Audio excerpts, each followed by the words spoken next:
இது ஒரு சின்ன ஒரு உரையாடல். அவங்களுக்கு தெரிஞ்ச டவுட்ஸு கேட்குறாங்க. அந்த டவுட்ஸுக்கு நான் எனக்கு தெரிஞ்ச விளக்கத்தை நான் கொடுக்குறேன். இதனால் பல பேருக்கு புரியும், பல பேருக்கு விவரங்கள் வரும் அப்படிங்கிற ஒரு நம்பிக்கையில் தான். ஃபஸ்ட்டு இவா பேரெல்லாம் நான் சொல்லிடுறேன். அவங்க கீதாமா, பக்கத்தில் இருக்கிறவங்க பேர் ஜெயா மாமி, இவா பேர் மனோன்மணி, இவா பேர் ருக்மணி, செல்விமா, வெண்ணிலா, அதுக்கப்புறம் சாந்தி அம்மா, ஜெயந்தி அம்மா. ஸோ இவங்கெல்லாம் எனக்கு கூட பிறக்காத நண்பர்கள், நண்பர்களுக்கும் மேலே சகோதரிகளுக்கும் மேலே அம்மா எல்லாம். அம்மா கரெக்டாக சொன்னேன். ஸோ அது ரொம்ப முக்கியமானது. ஏன்னா அவள் தான் எங்களை வழி நடத்துகிறா. நாங்கள் ஒருவேளை என்னோட தெரியாமல் அறியாமல் தவறினாலும் அவள் அழகாக என்னை கூட்டிகிட்டு போகிறா. ஸோ இந்த மாதிரி நிறைய பேர் இருக்கா. இப்போ ஒரு பேட்சு இந்த மாதிரி நிறைய பேர் இருக்கா. ஸோ இவாளுக்கெல்லாம் நான் ரொம்ப கடமைப்பட்டிருக்கேன். ஸோ கடவுளுக்கு ஒரு நன்றி, பிரபஞ்சத்துக்கு ஒரு நன்றி சொல்லிட்டு இந்த உரையாடலை நான் ஆரம்பிக்கிறேன். கேளுங்கம்மா. அம்மா நமஸ்காரம்மா. என்ன பார்த்துக்கிட்டு நமஸ்காரம்மா. உங்களுடைய வீடியோஸ் நிறைய பார்த்துருக்கேன். உங்களுக்கு நிறைய விஷயங்கள் இருக்குங்கிறது நல்லா புரியுது. ஒரு கடல் மாதிரி இருக்கீங்க. நிறைய ஒரு மலைகிறதெல்லாம் மாதிரி நிறைய சொல்கிறீங்க விஷயங்கள். என்னுடைய ஒரு சின்ன கொஸ்டின் என்ன அப்படின்னா, நான் எல்லாமே புரியுது. ஆனாலும் அந்த பிரச்சனைகள் வெளியில் வர்றதுக்கு குடும்பத்தில் ஒரு அமைதி இருக்கணும். அது என்ன பண்ணணும்ட்டு உங்களுக்கு ஒரு சின்ன கொஸ்டினாக இருக்கேன். குடும்பத்தில் பிரச்சனைகள்னு இல்லை, ஆனால் நானாக பிரச்சனைகள் எடுத்து வச்சுக்கிற மாதிரி எனக்கு தோணுது. ஆனால் அந்த பிரச்சனைகள் ரிலீவ் ஆகி குடும்பத்தில் ஒரு சாந்தம் அமைதி கிடைக்கணும். அதுக்கு உங்களுக்கு ஒரு நல்ல பதில் எனக்கு தெரிஞ்சதை நான் பதில் சொல்கிறேன். அமைதி எங்கே கிடைக்கும் அப்படின்னு கேட்டேன்னா, அமைதி உங்களுக்குள்ளதான் இருக்கு. அமைதி வெளியில எங்கேயுமே கிடையாது, உங்களுக்குள்ளதான் இருக்கு. ஸோ நம்மளோட எண்ணங்களை நம்ம சரி பண்ணிட்டோம்னா, ஒருவேளை சந்தர்ப்பத்துக்கு ஏற்ற மாதிரி மாற்றி யோசி அப்படின்னு நம்ம தான் மாற்றிக்கணுமே வெளியே. சூழ்நிலைகள் மாறாது, சூழ்நிலைகள் அப்படியே தான் இருக்கும். நம்ம தான் அதுக்கேற்ற மாதிரி நம்ம மாற்றிக்கணும். நம்மளோட எண்ணங்கள் எல்லாத்தையும் நம்ம மாற்றிட்டோம்னா நமக்கு மனசாந்தியும் கிடைக்கும். அதே சமயத்தில் நல்ல முடிவுகள் கண்டிப்பாக பிரபஞ்சம் கொடுக்கும். இதில் மாற்றுக்கருத்தே கிடையாது. ஸோ எல்லாமே நம்ம கிட்ட தான் ஆரம்பம். நம்ம ஃபஸ்ட்டு எல்லாத்தையுமே நம்ம எல்லாமே ரைட்டாக பண்ணுறோம்னு நம்ம சொல்லவும் முடியாது, எல்லாமே தவறுதலாக பண்ணுறோம்னு சொல்லவும் முடியாது. பட் எவ்வளோ தூரத்துக்கு முடியுமோ அவ்வளோ தூரத்துக்கு நம்ம ரொம்ப மனசில் நம்ம என்ன சொல்கிறது, கரெக்டாக நம்ம பதில் நானே கேள்வி நானே பதிலே அப்படின்னு நம்ம அதை ஃபஸ்ட்டு அதை முதல்ல நம்ம புரிஞ்சுக்கணும். அதை நம்ம சரி பண்ணிட்டோம் அப்படின்னா எய்தாப்பில் இருக்கிற எல்லாருமே டேக் இட் ஈஸி பாலிசி தான். அதில் ரொம்ப ஒழுங்கே மாற்றங்கள் தெரியும். ஏன்னா எல்லாமே நம்ம கிட்ட தான் ஆரம்பம், வேறு எங்கேயுமே கிடையாது. அமைதி எங்கே இருக்குது, உங்களுக்குள்ள தான் இருக்கு. இது என்னோட தீர்ப்பு. ஓகே, தேங்க்யூமா. நீங்கள் சொல்கிறது நல்லா புரிஞ்சுக்கிட்டேன். அதாவது உங்களுடைய எண்ணங்கள் தான் உங்களுடைய செயல்கள் தான். நீங்களே அமைதியை தேடுறதுக்கு எதையும் தேட வேண்டாம், உங்களுக்குள்ளேயே இருக்குன்னு நீங்கள் சொல்கிறீங்க. அது எனக்கு நல்லா ஓரளவு புரிஞ்சிருக்குன்னு நினைக்கிறேன். அதை ஃபாலோ பண்ணுறேன். அது சொல்றது ரொம்ப ஈஸி. நான் இப்படி சொல்லிட்டு போயிட்டேன். பட் ஆனாலும் இதுக்கு நீங்க என்ன பண்ணணும்னா நிறைய மெடிடேஷன். இப்ப நிறைய நீங்க சத்சங்கத்துல தான் இருக்கீங்க. கண்டிப்பா சத்சங்கத்துல நம்ம பண்ணிட்டு நம்ம விட்டுடணும். கடவுள் நமக்கு பதில் கொடுக்குறாரா, கடவுள் நமக்கு சரி பண்றாரா, நம்மளோட கேள்விக்குலாம் அவர் பதில் கொடுக்குறாரா நம்ம கேட்கக்கூடாது. ஏன்னு கேட்டீங்கன்னா, நம்ம கடமையை ஒழுங்கா செஞ்சோமான்னு நமக்கே பதில் இல்லாத போது அவர்கிட்ட நம்ம கேள்வி கேட்கறதோ அவரை நம்ம சந்தேகப்படுறதோ அர்த்தமே கிடையாது. Okay, thank you. நம்ம செய்யறது செஞ்சு உண்மையா எவ்வளவு தூரத்துக்கு முடியுமோ உண்மையா நம்ம செஞ்சுட்டு போயிட்டே இருக்கணும். அவ்வளவுதான். பலனை எதிர்பார்க்காதே, கடமையை செய், பலனை எதிர்பார்க்காதே. ஓகே, தேங்க்யூமா. சொல்லுங்கம்மா. எனக்கும் எல்லா பதிலும் சொல்லுங்கம்மா. நமஸ்காரம். இல்லை, இப்போ எவ்வளோதான் நம்ம நல்லது பண்ணுறோம், எல்லாமே செய்யும், சாமி கும்பிடும், நம்மளால முடிஞ்சது எல்லாமே செய்யும். ஆனால் எடுக்கலாம் ஏதாவது ஒரு கஷ்டம் மேலே கஷ்டம் வரும்போது எல்லாம் முன்னோர்கள் பண்ணது அதை எப்படி அதில் அது எது பண்ணால் சரியாகும் அப்படின்ற மாதிரி அதாவது அவங்களை திருப்திப்படுத்துறது முன்னோர்கள் அப்படின்னு நீங்க ஒரு பக்கம் சொல்றது என்னன்னு கேட்டீங்கன்னா, எங்களோட லாங்குவேஜ்ல என்னென்ன ரேக்கி மெடிடேஷன் இதெல்லாம் பண்ணும்போது பார்த்தீங்கன்னா ஆரா அப்படின்னு. ஆறானா நம்மளோட ஸ்தூல உடம்பு சூக்ஷ்ம உடம்பு அப்படிங்கிறது எல்லாருக்கும் உண்டு, பொருள்லேருந்து உண்டு. ஒவ்வொரு பொருள்லேருந்து பார்த்தீங்கன்னா ஸ்தூலம் சூக்ஷ்மம் இது உண்டு. அப்போ அந்த ஸ்தூல உடம்பு சூக்ஷ்ம உடம்புக்கு வந்து நல்ல கிளியரா இருந்ததுன்னா ஒரு எறும்பு கூட வராது. ஸோ அதை நம்ம வந்து திருப்தி பண்ணிக்கணும், அதை நம்ம வந்து திக்காக வச்சுக்கணும். இப்போ நீங்கள் பேசக்கூடிய வார்த்தைகளாக இருக்கட்டும், பண்ணக்கூடிய செயல்களாக எல்லாமே காஸ்மாஸில் போய் ஒன்றொன்னா போய் சேர்ந்துட்டே இருக்கும். அது ஒரு பலூன் மாதிரி இருக்கும். நம்ம நல்லது பண்ணோம்னா அப்படியே இருக்கும், கெட்டது பண்ணோம்னா பட்டுன்னு அதுவே உணர்ந்து போயிட்டே இருக்கும்.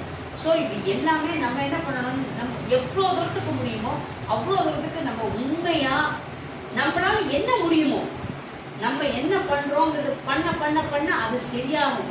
அது திக்க ஆக ஆக ஆக பார்த்தீங்கன்னா அவ்வளோ உங்களை வந்து பாதுகாப்பு. அதுதான் உங்களோட நம்ம எங்கே போனாலும் அதுதான் நமக்கு காவல் தெய்வம். அது ரொம்ப திக்கா இருக்குங்க.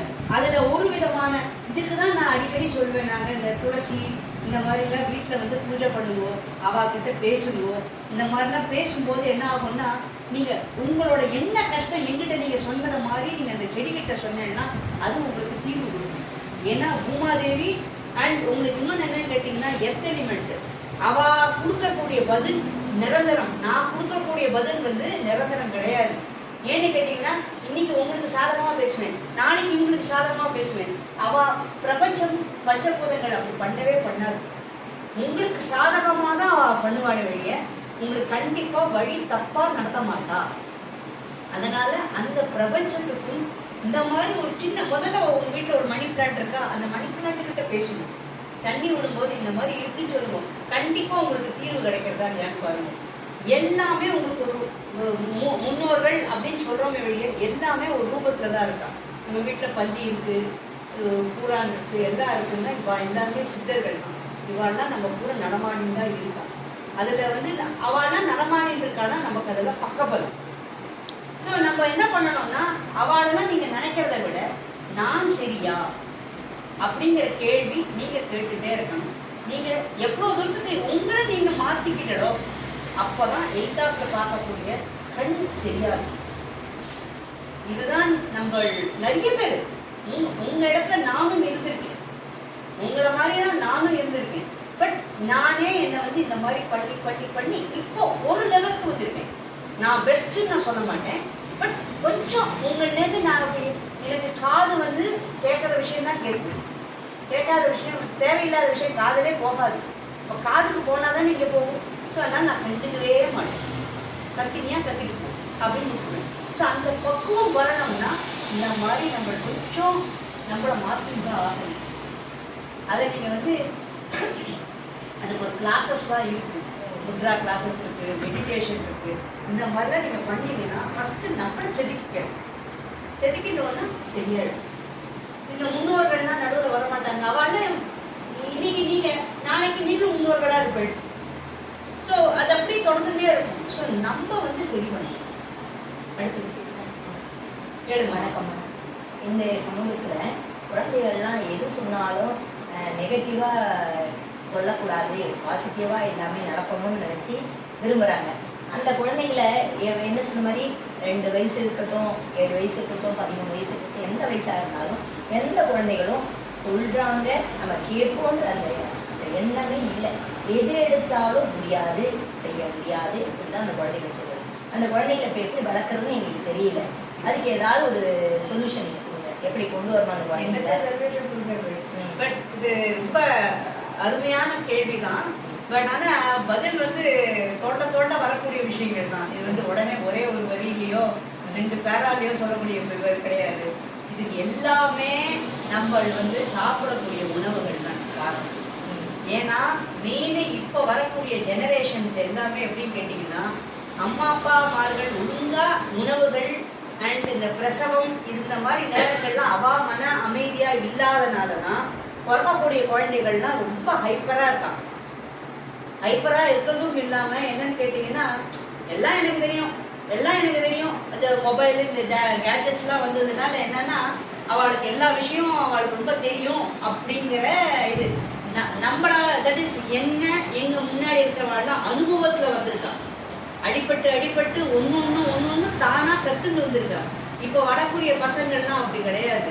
எல்லாம் எனக்கு எல்லாம் தெரியும் அப்படிங்கிறதுக்கு காரணமே அவ அப்பாமார்கள் அதாவது அம்மாமார்கள் அவள்லாம் வந்து ஒழுங்கா உணவுகள்லாம் சாப்பிடாம தன்னை கண்ட்ரோல் பண்ணிக்காம பிரசவத்துல அவ வந்து தாய்ப்பால் கொடுக்கறதுலேருந்து இருக்கு கணக்கு.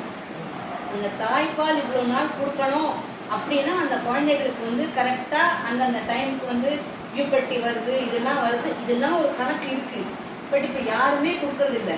பட் இப்போ எங்கள் அம்மா எங்கள் தாத்தா பாட்டி அவன்னா பார்த்தீங்கன்னா கிட்டத்தட்ட 2 வருஷம் வரைக்கும் பால் கொடுத்துருக்கா. அப்போ அந்த பால் கொடுத்தாங்கன்னா அதுக்குண்டான குழந்தைகள் இதெல்லாம் இருக்கா.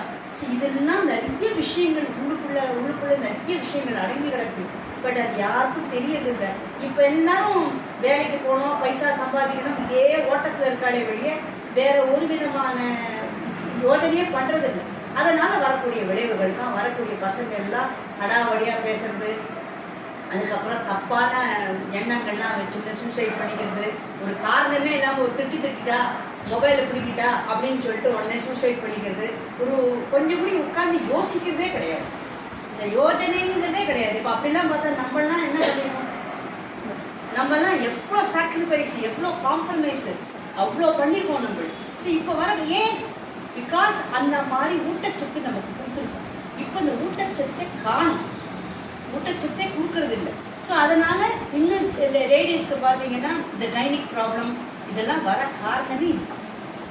ஸோ அந்த கைனிக் ப்ராப்ளம்லாம் நம்ம பார்த்து இருந்துக்கணும் அப்படின்னா எல்லாத்தையும் உணவு, நாக்குனா பேச்சு மட்டும் கண்ட்ரோல் கிடையாது.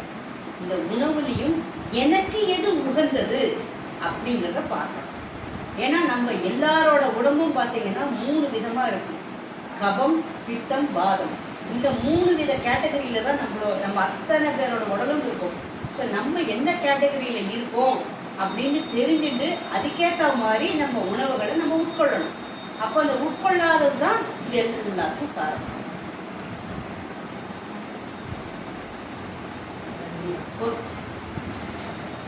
அடுத்தது இப்போ எவ்வளோ ஆயிருக்குது? 10 நிமிஷம் 16 நொடி ஆச்சா. இப்போ அடுத்தது கட் பண்ணிட்டு நெக்ஸ்ட் ஸ்டார்ட் பண்ணும்போது மறுபடியும் எடுக்கணும்.